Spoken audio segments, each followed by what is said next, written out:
Welcome to the Banff World Media Festival. Your session is about to begin. 3 o'clock in the afternoon. What a great time slot. Just get this on. Perfect. Wow, it went up quick. Just have to shift over. Perfect. How's everybody? I think there's one word that connects everybody in this audience. It's actually a word that's sort of woven its way through like liquid to all the different presentations, whether you're a broadcaster, you're in the media business, you're a producer, and that word is engagement.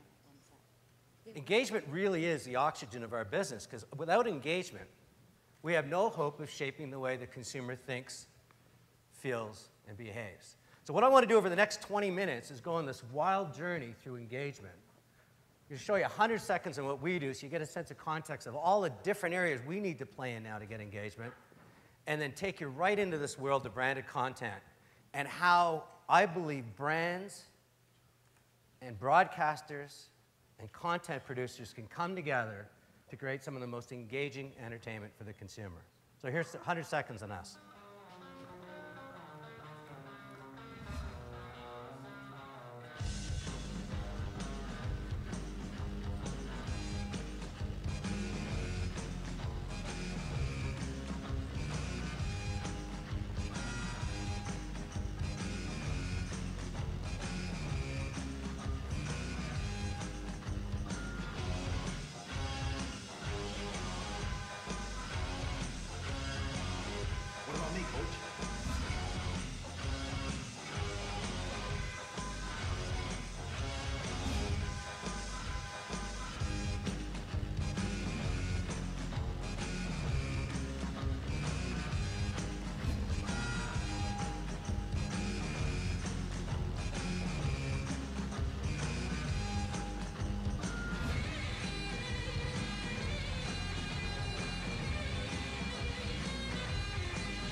Now, the interesting thing about this is this orchestra of instruments we have to play with is becoming increasingly complex.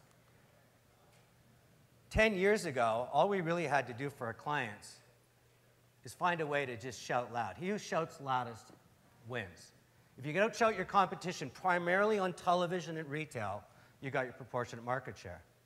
But then the sort of that sword of capitalism rose up. Faster, better, cheaper. If we could make things faster, if we could be better at responding to our clients' needs, and cheaper, we would have an unbelievable profit.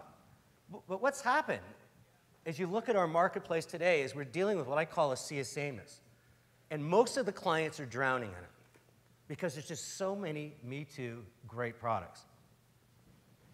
And in terms of reaching these people, as you start thinking about the different ways to break through, the idea of just simply having a 30-second ad, no matter how good your creative is, no matter how strong your media buy is, it's very difficult to believe that's going to engage. And then the consumer, over the last 5 years, the power shift has gone from being mass media to my media. And marketers who we depend on for our advertising dollars, innovation dollars, have gone from being in the business of spending marketing budgets to now having to invest them. When you're spending, your job is just fearlessly. You can just go and try and experiment all of these things. When you're in the business of investment, you got to say, do I get a return on investment? And that's happening at a time where it's becoming increasingly difficult to think, where is the true value? And we're only beginning to see the power of the magic wand that's going into their hands. So while people are building 100 bricks and mortar stores, other people are saying, I'm going to make retail obsolete. We're having this incredible clash of capitalism. And what I'm seeing is a flight to price. Invariably, because all these companies have these massive supply chains, trucks and infrastructure they have to fill, that the only way they really truly are getting volume is by keep lowering the price. And we're seeing the commoditization of category after category. And that's going to affect all of us unless we give them a new model to re-engage a consumer. Because right now, as I see it, television broadcasters are starving for advertising dollars, brands are starving for attention, and consumers are starting to be re-engaged. So what I want to spend our time talking about today is how do we escape that sea of sameness? How do we find a way to stand out on the principles of engagement? By the way, I do a lot of speaking in social media, and people go, well, Jesus, that's a new phenomenon. Social media has been around since the beginning of time. 99% of the time we were on the planet, the way we learned, the way we shaped our perceptions, the way we felt, how we behaved, was people within our social network. It used to be very geographically constrained. If I wanted to find out about farming, I had to walk across the street to talk to a farmer who I felt had currency. Now, clearly, I can use technology to do it. But the innate behavior, socialization, and conversation is part of the DNA of mankind.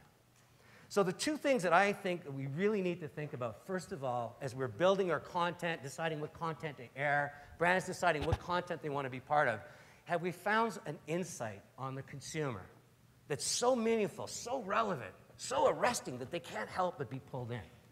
And once we have that insight, can we ladder it into a creative promise that flows like liquid across all these different touch points? Now, what we're trying to do as an agency is say to clients, you've got to stop thinking as silos. It's not TV, it's not social, it's not digital, it's not innovation, it's not retail. It's an ecosystem. And only way you're going to succeed in this ecosystem is if you start thinking about your ideas traveling back and forth and being shared and being amplified. It's like a pinball machine. You think of the consumer as a little silver ball. The way a lot of us seem to think about it, it hits television, advertising, I've done my job. Oh, they've done a Facebook application, I've done my job. That's not a pinball game. What we want to do is bounce the consumer back and forth, back and forth, back and forth, and get excitement and see the score run up and up and up, that they're getting involved, they're engaged, they're excited. I'll give you a couple of examples. We started doing branded content 18 years ago. We found out that moms were really freaked out on Easter morning because one kid would come up and go, oh yeah, I found Easter eggs with this map. Another kid would go up to mom saying, how did the Easter bunny get in the house? Another one would come up and say, I didn't have a map. And consumers were getting busted. Moms were getting busted. So we invented the story of the Easter bunny and turned it into 7 premium products, animated show, book, everything we heard about today with Macy. And we created a show that ran on course for 5 years because it had a role. It told people where the Easter bunny came from. And through it, we can ladder in Cadbury products. Kraft Hockeyville. You talk about IP. We created this idea once, got paid once. It's going 8 years in a row. And we talked about having local towns find a way to petition so they would get a rink refurbished and a pro hockey team would come and play an exhibition game there. Should have been turned into a beautiful television show 8 years ago, but we started off as a one-off, just making a fee on a promotion. Wake up, $3,000, end up Oprah, Dr. Phil, Inside Edition, Good Morning America, travel the world, because the insight was women hate bad hair days. So we created a meme called a wig out and laddered our brand in it. Sleepover for self-esteem. Mom had trouble talking to her daughter about beauty because she didn't feel beautiful. So we created weekend events called sleepovers. Basel Love Your Heart. We're saying, how would anybody connect margarine to heart? We took 4 of the top talents, all of which had personal stories about heart disease in their family. We put on a concert and told their stories. Can you turn that up a little bit? Thank you. To learn more about how to get your 2 free tickets. And then we started working with the stars of these networks. More women die from heart disease and stroke than any other disease in Canada. So please, do one small thing to love your heart today. I'm Cheryl Hickey, and I take the stairs. So I don't see branded content as an island. I see brands having the humility to realize they're no longer that important in the consumer's life unless they're enabling. Unless they're a step to where the consumer wants to go. This is Nissan. This is where we launched a car without $1 in advertising. But I want to take you through the model that's working so well for us, and I suggest it might work really well for you, whether you're a broadcaster, whether you're in the advertising business and the content creation business. The first thing you've got to do is you've got to understand that if you can't present your idea in one elevator floor, if you can't present your business strategy on the back of a $5 bill, you're complicating life. Because everybody's disengaged. First thing I wanted to talk about is framing. How do you frame the business? How do you frame your idea? The second thing is, what problem are you solving? Somebody came up and said, I got a great idea for a Band-Aid. I'm not interested. But if I had a bleeding neck wound, I'd be very interested in what you had to offer. So you've got to start thinking about what is the problem you're trying to solve. Then you've got to think about what character do you play in that storyline, and ultimately the promise. I'll take you through an example, and I've got many, but just in the interest of the time today. Apple. From day one, Steve Jobs framed his business as thinking different. He wanted different kinds of people, different kinds of investors, different kinds of engineers. He wanted to zig where everybody zagged. The problem he solved, because the rest of the world was in the technology business. I mean, portable music at the time was owned by Walkman. You used to run with a DVD or a CD player when you're jogging. He said, you know what? The problem I'm going to solve is I'm going to make technology transparent. For anybody ever met him, he was unquestionably the greatest prick that ever ran a business. But what he was a visionary that said it wasn't about Dolby technology, it wasn't about sound busters, it wasn't about more needles, more buttons. It was simply about a rectangle and a circle saying, make me that because it's the user experience. How is the user going to experience my content? His character is always one of a pirate. Even when he was the largest, one of the richest guys in the world, one of the largest businesses in the world, he was always the underdog to the big business. And he constantly framed himself to the people that said, I'd rather be on your side of the world, the Occupy Wall Street. I want to be with the 99% versus the 1%. Hello, I'm a Mac. And I'm a PC. Hey, Mac, did you hear the good news? Windows 7 is out, and it's not going to have any of the problems my last operating system had. Trust me. I feel like I've heard this before, PC. What? Windows Vista's here, and it's not going to have any of the problems that Windows XP had. It's not going to have any of the problems that Windows ME had. It's not going to have any of the problems that Windows 98 had. It's not going to have any of the problems Windows 95 had. It's not going to have any of the problems Windows 2 had. Trust me. This time it's going to be different. Trust me. And the interesting thing is he saw his story not through his lens, which we often do. We get so caught up in our content or so caught up in our channel, so caught up in our brand, but he always saw his story unfold through the user.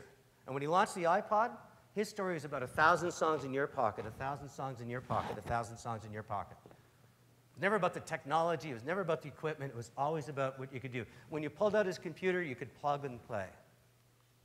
So I want to take you through a quick case study that we just launched based on it. And the first thing we had to do was frame that Nissan's agencies around the world got together and they came out and they said, we have to stand for something.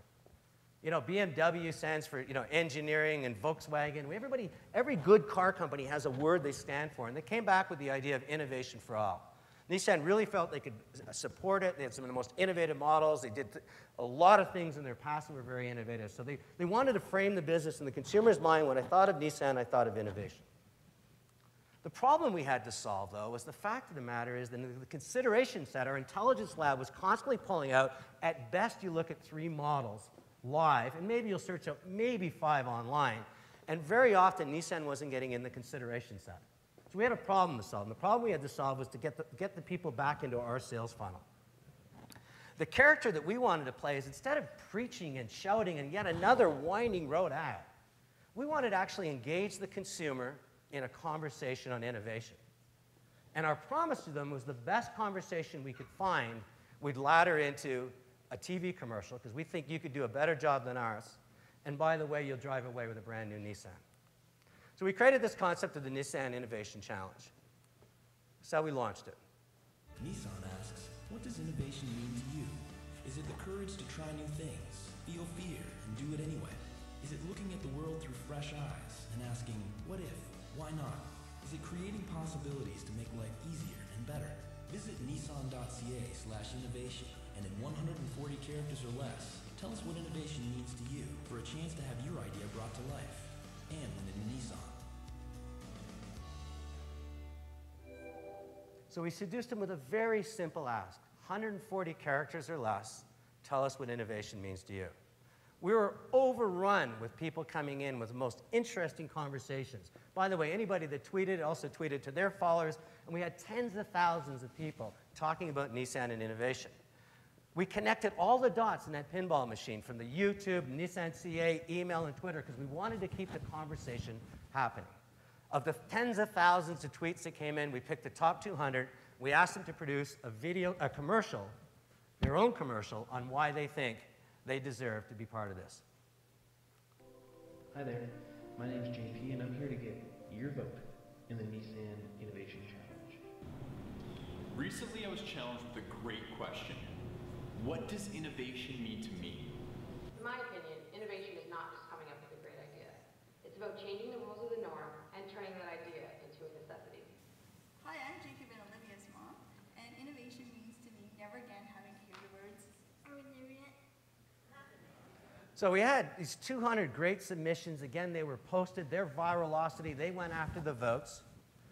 And then we brought them in and we created a competitive reality show, completely made over our agency, shot it with simple cameras. The idea was to create 3 webisodes. We went and asked Canadians what they thought about innovation. And we got thousands of entries. And you are the best of the best, the top 5. And today, one of you will see their idea turn into a television ad and drive away with a brand new Nissan. When it came down to it, and we took everything we did in consideration, we came out with it. So we did that. We shot the 3 webisodes. They came back in, and this is kind of where this world is going, moving at the speed of light. We looked at the quality of the webisodes and said they're actually really good. 3 10-minute webisodes. We were just simply going to buy digital media. And when we took it to Rogers and said, would you turn this into a television show? We'll put a little bit of media dollars in it. We'll put some promotional support in it. That's what happened.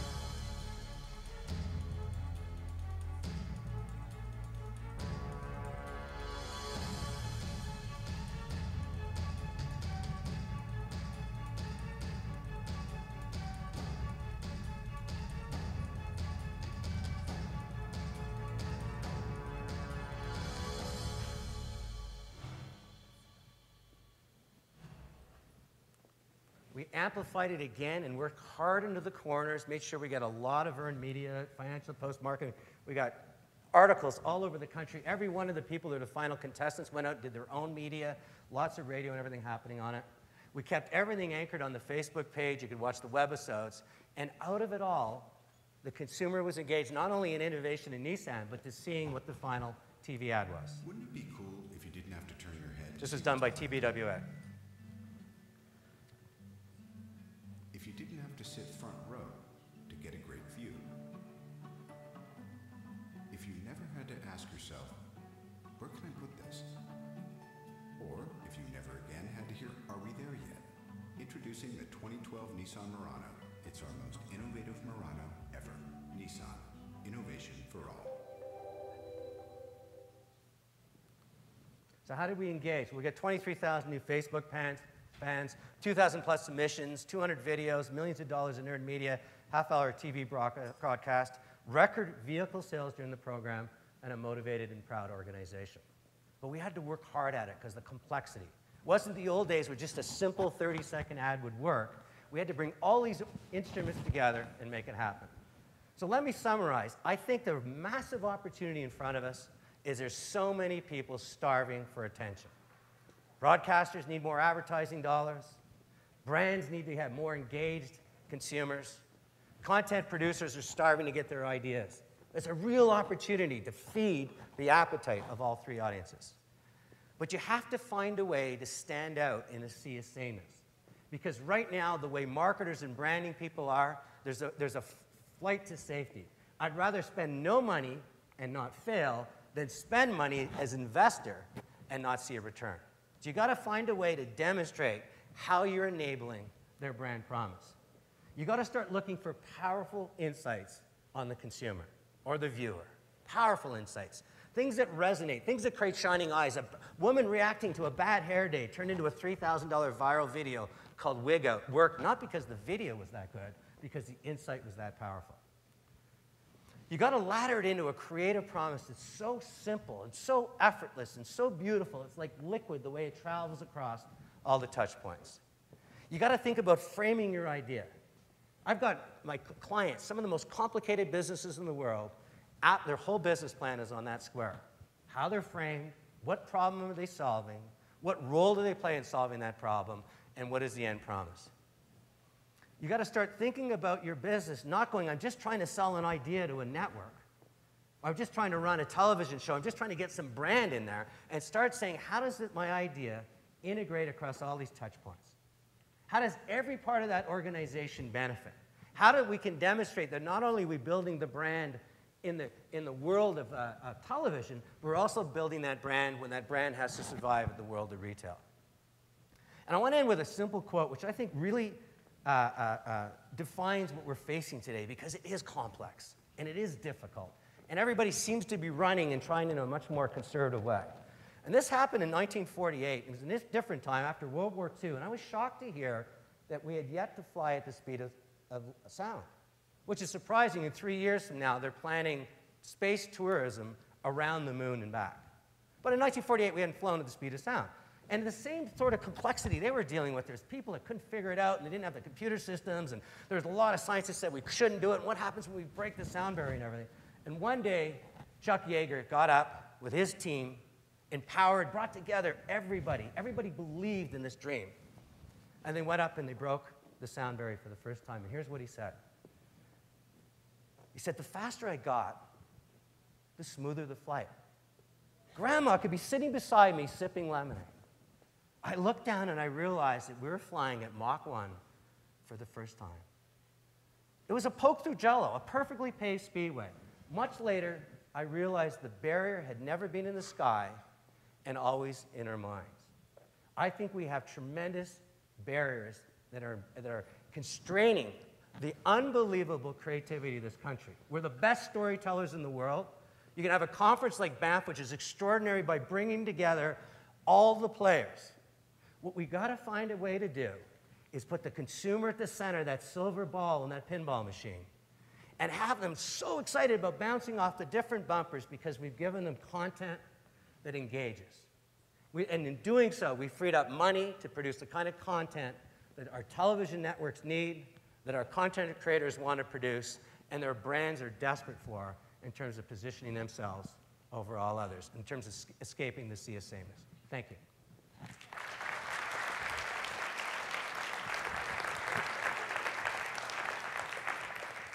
You want questions, or is it done? I know you're running. Any questions, or? No?